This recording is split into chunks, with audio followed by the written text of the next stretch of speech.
I just want to say at the outset that we have a great appreciation and understanding of all the suffering of the Ukrainian people right through the 20th century and into the 21st. And there's no question about that. There's a great empathy towards that here in Ireland and a great awareness of the huge suffering. And I must say, as you mentioned in your own remarks about our relationships on international fora, I have worked with your parliamentary colleagues on the Council of Europe.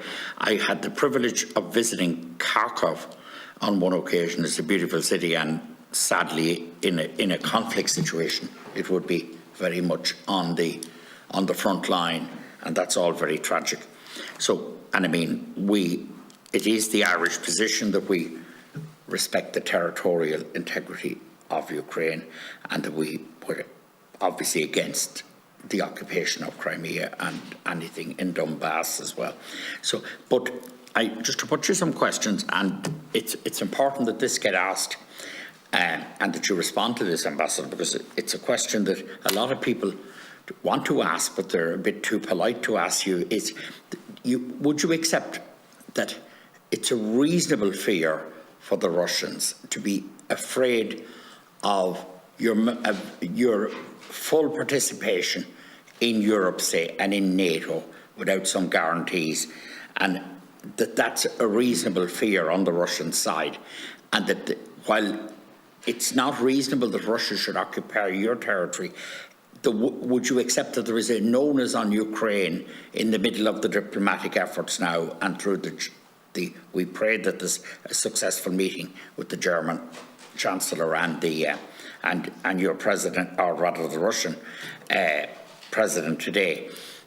But would you accept that while you have a right to national self-determination, you have a right to join any international bodies you want, the Russian people would want a sense of security, that NATO on their borders is quite a frightening position from their perspective too, and how do you respond to that?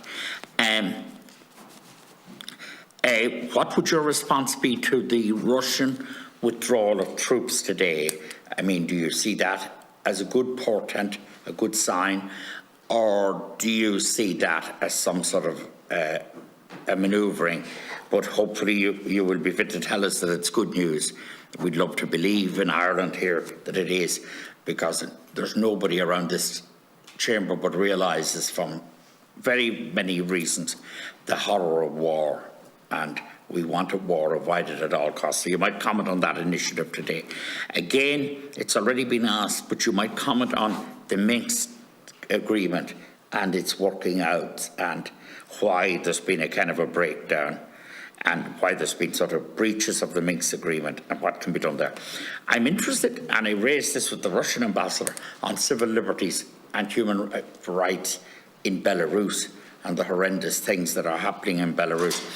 And I understand that the fact that there used to be close relations, if I get it correctly, with Ukraine and Belarus, but that under Lukashenko now those relations are strained, and that presents a threat to Ukraine and a worry for Ukraine. So you might comment or explain to us the relationship with Belarus and its implications for Ukraine, and indeed what you would say about civil rights issues in Belarus. But that's not, unfortunately, that's not, and sadly, that's not your main agenda here today, and it's not your concern. And I suppose just in summary, Chair, and thanks for you facilitating me, because I have to go back to do my job in the elsewhere, that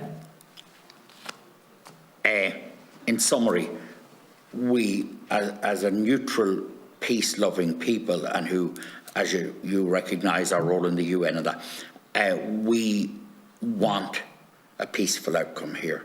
And I suppose if you were to get a sense of what the Irish people want, the Irish people would love to hear you say, Ambassador, today, that you will go any distance within reason to achieve peace, and that you are actively seeking peace, and that you're actively happy to to give the Russians a confidence that they are not threatened by an independent, strong Ukraine.